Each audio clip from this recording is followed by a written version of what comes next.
In my search for the perfect knife, I have found two more. Since I use this daily carry almost exclusively for box cutting, I figured I'd try some of these that have the box cutter blade built into it. So we'll see. For reference, what I carry is the Studies and Observations Group Ultra XR. I really like this. It's nice and light. It's fairly thin. It kind of hides in my pocket fairly well. Oh, of course, as soon as I put that on, it turns off. And it is 35 grams. I don't hate carrying this. I really love carrying it, as a matter of fact.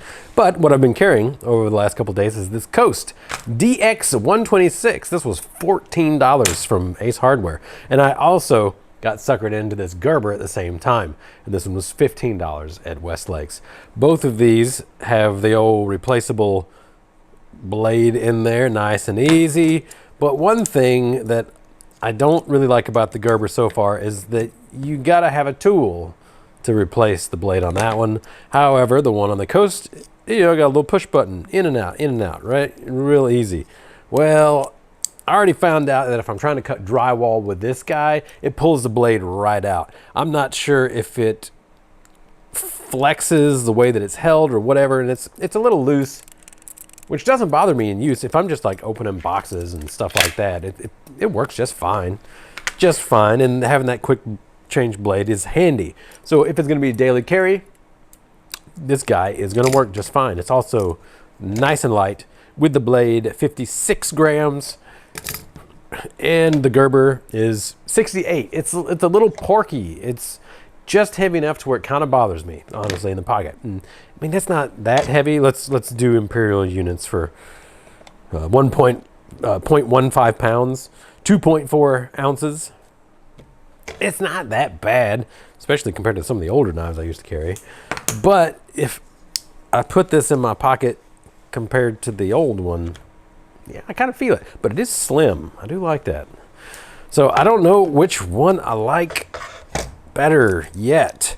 What I did have to do on this Coast is it originally had the little clip on the other side of it, and I absolutely loathe pulling them out of my pocket and then opening it like this. Otherwise, pull it out of the pocket and you have to rotate it around to open it. I like it this way. Pull it out and it's in the hand in the right direction to use. So I happen to have a 1.85 millimeter drill here. It's carbide, so I ended up breaking the first one. Whoops, it's not really meant to go into spring steel, but it did.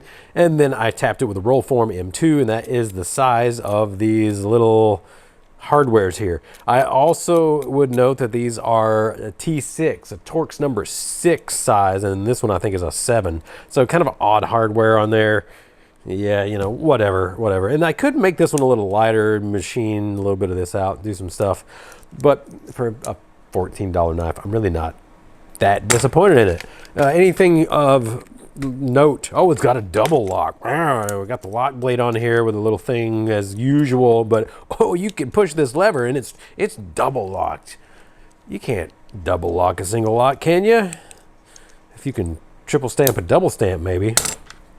It's got a nylon handle. It's got tension control. What? What kind of tension? Oh, you just torque it down more so that it's harder to open? I guess if I wanted to make it really easy to open like this, it's already easy enough. Whatever. Locks on, locks off. Oh, it's got a lanyard hole. Ooh, I love carrying my knives on a lanyard around my neck or something. No, I don't. All right, I do like the Coast. I really do like the Coast. The only downside is that blade will pull out if you're using it to actually cut something. So, yeah. All right, the Gerber EAB Light Clip Folding Utility Knife. It's exchangeable utility blade. It's lightweight. It's a money clip, and it's only 1.5 inches, 3.8 centimeters. And it's a little on the porky side. It is about 70 grams. It is twice the weight of this, more or less. And, you know, I probably shouldn't be concerned about that. Now, on the upside, since the blade is held in with whatever this is, a flathead of some sort, it's not going anywhere. It's not going to pull the blade out. It's just a pain in the butt to need something else. I have another one that's like a thumb screw, and I really like that because it's a thumb screw and you don't need a tool. But if I am doing work, more than likely I'm going to have tools around me. So if I'm actually cutting drywall, well, number one, I'm not going to be grabbing this to do a whole bunch of drywall work. I'll grab my full-size blade because that has a full-size handle. And that's a lot nicer, at least when you're cutting through drywall. I've got some damaged drywall in my house that I need to cut a foot above the ground so that we can go through and replace all that old water damage. And if I can't find any of my other knives, this one will work just fine. And screw the blade up, replace it, no big deal. The heaviness of this one, we'll see. I'm going to try to carry it, but the heaviness of this one, I may not like it. But on the other hand, there is enough material to where I could go through and I can machine this, especially this up here. It is just a chunk. So I may go through and either I'll do it the easy way where I just go on a drill press and drill a bunch of holes in it, or I may go to the mill. We'll see. I'm working on getting the big mill running again. That would be a nice starter project for it, is to mill some knives. But maybe I'll do that with some slightly larger ones that have the all aluminum handles from Harbor Freight. Those are super cheap. That may be not a bad project. All right, well this one, yeah, it'll open with a swing.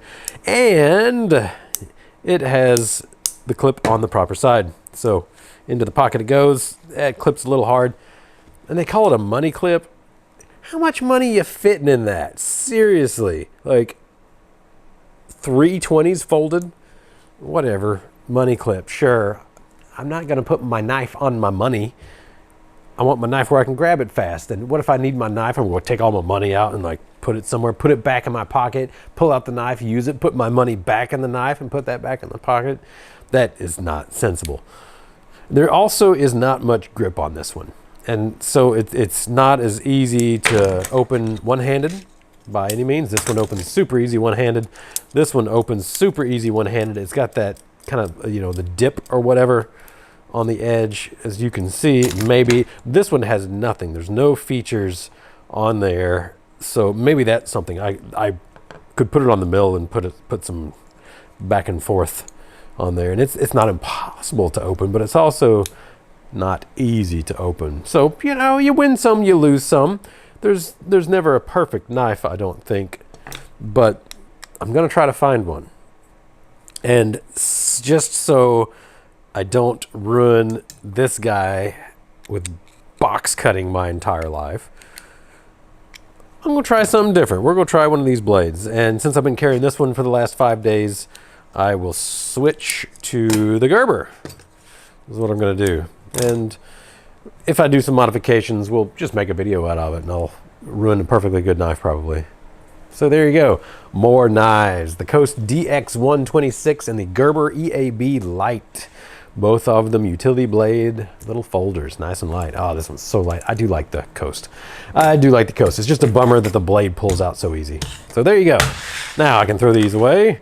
If you have a utility blade knife that you like, leave your comments down below. I totally don't have a problem and I'm not gonna buy it, I swear, but don't be surprised if I do because I love utility blade knives now. I've always loved all knives equally. We don't discriminate against any sort of knives, but I'm gonna start trying utility blade knives now. There you go. Thanks for tuning in. And if you have any questions, comments, or concerns, or recommendations, please leave them down below. As always, thanks for tuning in. Have a great day.